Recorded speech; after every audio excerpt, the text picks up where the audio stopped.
For centuries, the most productive intellectual center in the world is not Paris or Rome or London, it is Baghdad. In the 9th century, while most of Europe copies a handful of texts hand to hand, Baghdad is translating entire civilizations at scale. Greek, Persian, Syriac, and Indian works move into a single working language.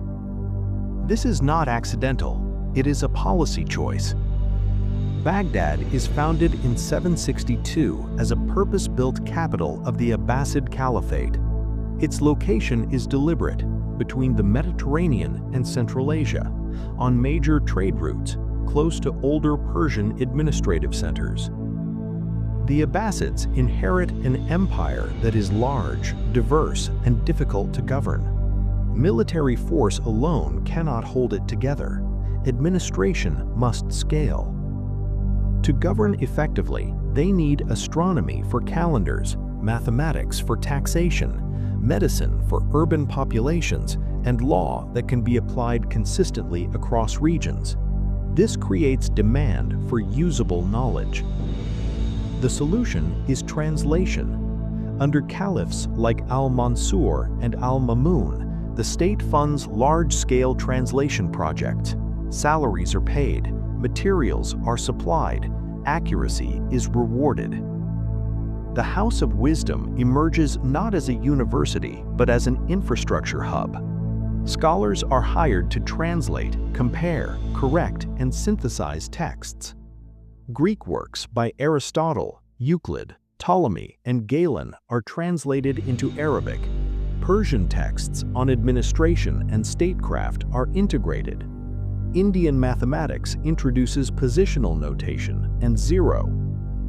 Crucially, these texts are not preserved as artifacts. They are treated as working manuals.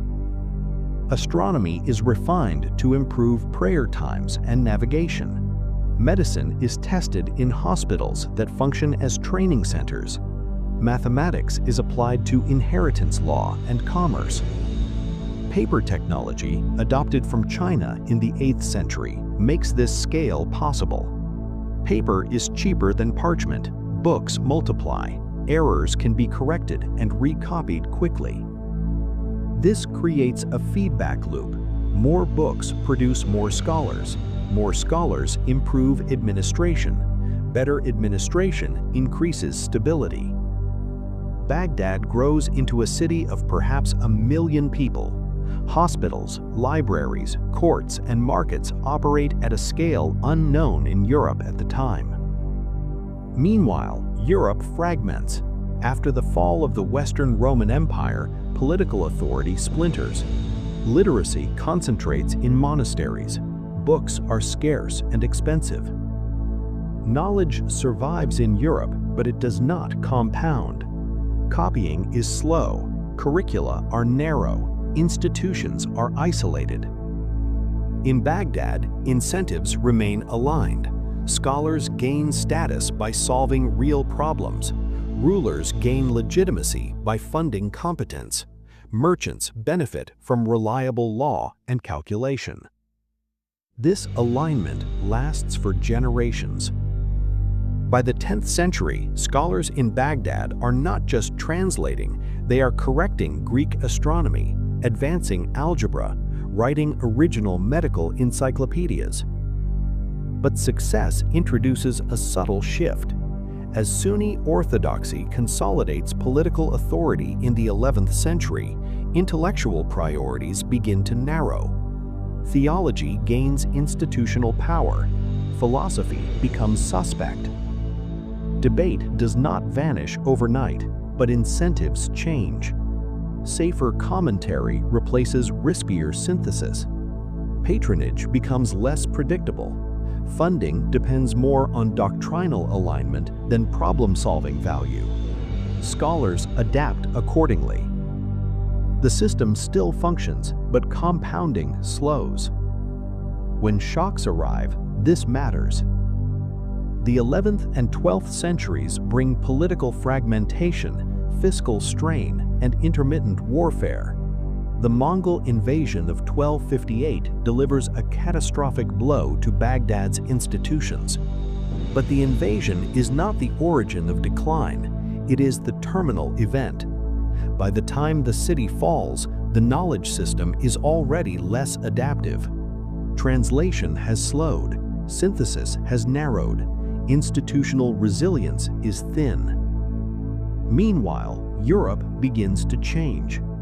Arabic texts move west through Al-Andalus, Sicily, and the Crusader states. European scholars encounter Aristotle, algebra, and medical theory through Arabic translations. Universities emerge in Bologna, Paris, and Oxford. Institutional incentives slowly realign. Debate is formalized. Copying accelerates. Europe does not surpass Baghdad by brilliance, it surpasses by rebuilding similar systems later.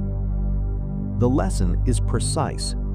Baghdad outperformed Europe because it treated knowledge as infrastructure, funded, maintained, integrated into governance.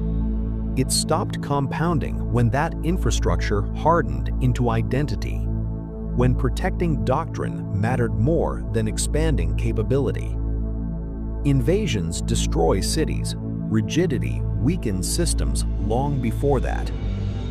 Knowledge scales where incentives reward correction, use, and synthesis. That pattern is historical, and it repeats.